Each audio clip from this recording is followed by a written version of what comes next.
Well, you guys. It is about that time. Once again, it is time to rank some cards in Marvel Snap.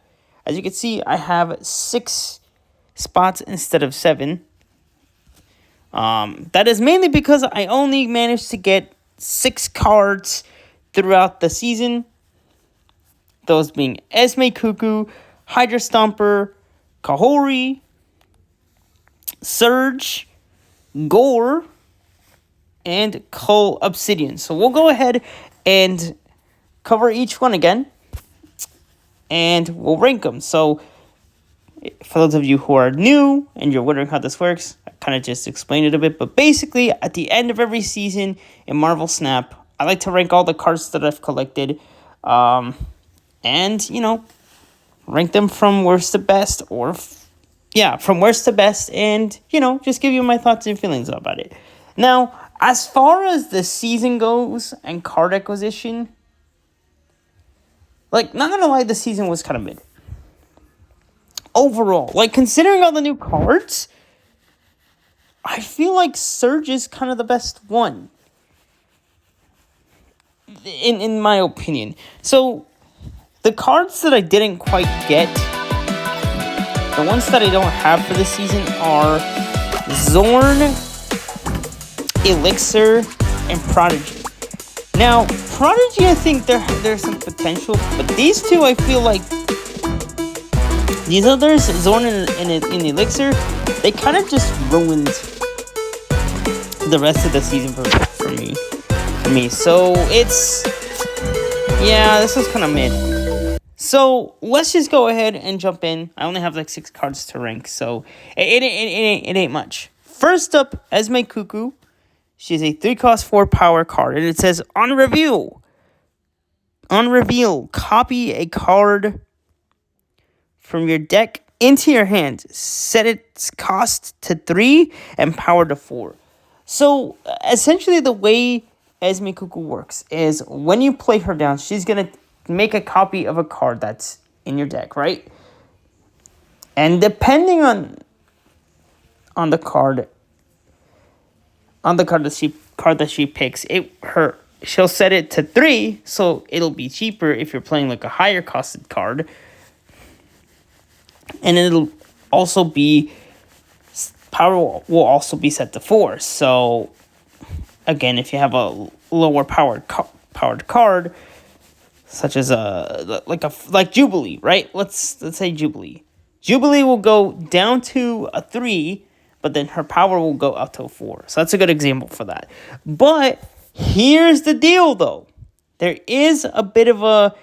This is where she gets a bit complicated, because if she copies a bigger card, yes, they're going to be cheaper. However, they are going to lose power. So, for instance, Agamotto, right?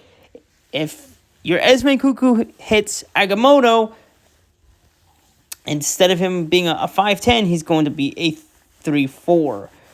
So you are going to have to sacrifice a bit of power. So it just depends on the deck you put her in. Esme Cuckoo's...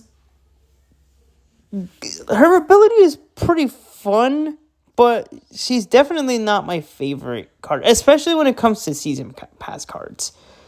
Comparing it to the last two, I'd say she's kind of better than Captain Carter, but nowhere near better than Agamotto. Agamotto is still the top tier.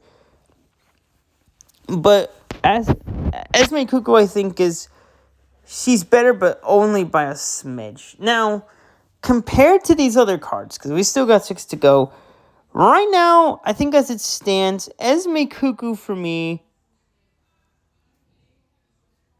I don't think she's top 3, right? She's not bad, but she definitely isn't the best. So, I'm just gonna put her in 4th to be safe. Esme Cuckoo is gonna go in 4th. If I end up changing my mind, I'll move some of the characters So we're going to go ahead and add Esme Cuckoo to the tier list as our first card going in. After Esme Cuckoo, I got Hydra Stomper, which was one of the cards you could get from the previous season, What If. He is a 3-cost 2-power card, and it says, ongoing, plus 1 power for each time one of your cards moved this game. So essentially, the way Hydra Stomper works is the more a card moves around the board, the stronger he gets. Now, the deck that I put him in contains a lot of stuff like the Human Torch and, Red Wing. But my best synergy with this card was Silk. Because, think about it this way, right? When the opponent, or even me, when I place a card where Silk is, she's going to move, and in turn, Hydra Stomper is going to get stronger. And the more Silk moves around the board, the stronger Hydra Stomper is going to get. So, overall, this dude's kind of fun, but he is a bit limited to, the deck ideas. You can technically throw him in an ongoing deck. The only thing you're going to need for it is something like a Sam Wilson, so that you could at least move this shield around. But otherwise, that's pretty much it. But again, though, he's still pretty fun. So I think Hydra Stomper, I feel that Hydra Stomper is going to go in number 2. Hydra Stomper is pretty dang solid, I have to admit. So Hydra Stomper going to number 2. 3 more cards to go. We're flying through this. After that, we got the last card for What If. Actually, when she debuted, Kahori, I actually skipped out on her because her ability was just kind of meh. And now that I have her, it's still the same. It's just, look, the thing with their ability is, it's on reveal. Each card in your hand gives one of your other cards in play plus 1 power. So, the more cards you have in your hand, the stronger one of the cards are going to get. But that's the thing.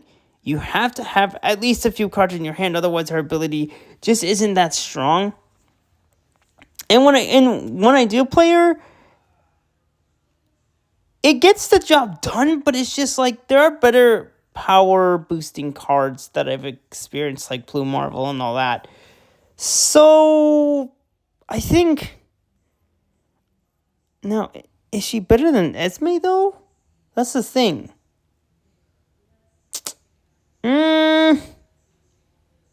You know what? I think,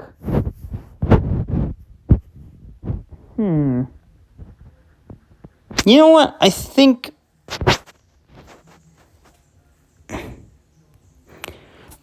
she's... No, yeah. I think Esme is better than Kahori, now that I think about it. So she's going to be the number 3. Now, we still got 2 more cards left. We still have a few more cards left.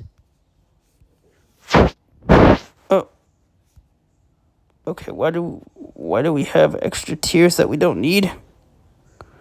1, 2, 3, 4, 5, 6.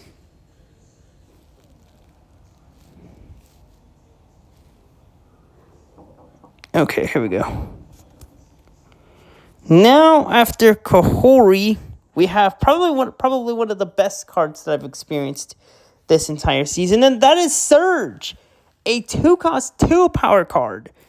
On reveal, give the top card of your deck -1 cost and +1 power.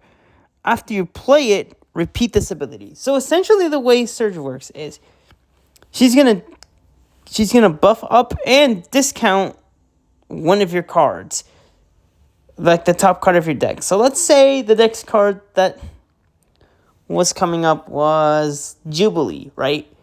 So Jubilee will go down to a 3, but her power will go up to a 2. Now, here's the thing. In order to repeat Surge's ability, You have to play the card that Surge hits. So, again, let's say it was Jubilee. Once you play Jubilee, that ability can reactivate again. So the more of Surge's cards, the cards that you play that has been hit with Surge's ability, the more you can continue it. And, I think Surge is perfect for, like, ramping stuff out early. Especially when you pair it with cards that give you extra energy. Like, Agamotto and Bolts of Bothok, you can ramp out even way more, especially once Surge hits one of your cards. So, you know what? Surge is an easy number one. There's no denying that. Surge is an obvious number one. He's just top tier. He's just built different, man. Surge is just awesome. So we got 2 more cards left. So we're cruising through this, y'all.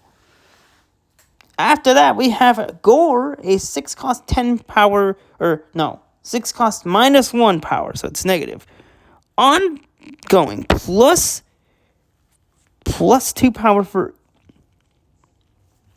each on-reveal card in play. I'm not gonna lie, I kind of like this card. Granted, he doesn't get super strong at moments, but I kind of like it though. So you know how Goliath gets stronger when you have other ongoing cards on the field? That's what Gore is, but for on reveal. And I think this is pretty awesome. Now, the question is he better than Hydra Stomper? You know what? I think Gore deserves a spot in the top 3, man. Something about his ability is just solid. So, sorry, Esme, but you've been knocked down a peg.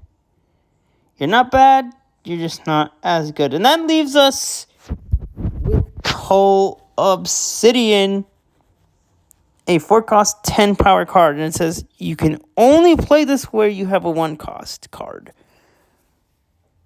Yeah. I mean, listen, the power-wise, it's good. A 4-10, that's huge.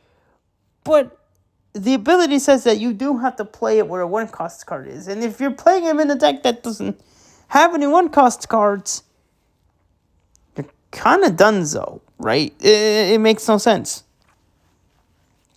But even if you just play with like a Quicksilver, you could just get him on the board. But yeah, I mean, ability-wise, it's okay. I don't hate him. But I think, again, there are definitely better abilities out there. So, Cull Obsidian is going to be taking the last spot. Not because he's terrible or nothing, but it's just that there are far better cards standing. So there you guys have it. So as far as the rankings, we have 6 Cull Obsidian, 5 Kohori, 4 Esme Cuckoo, 3 Gore, 2 Hydra Stomper, and number 1 best of the best, Surge. So there it is, y'all. Hopefully you guys enjoyed this video. Don't forget to like and sub, and definitely stay tuned for the next episode, because that's the start of the next season. Arcane Master. I gotta watch that video again. But it's like a magic themed season is what I'm getting at. So yeah, thanks for watching, guys. See you next time. Peace.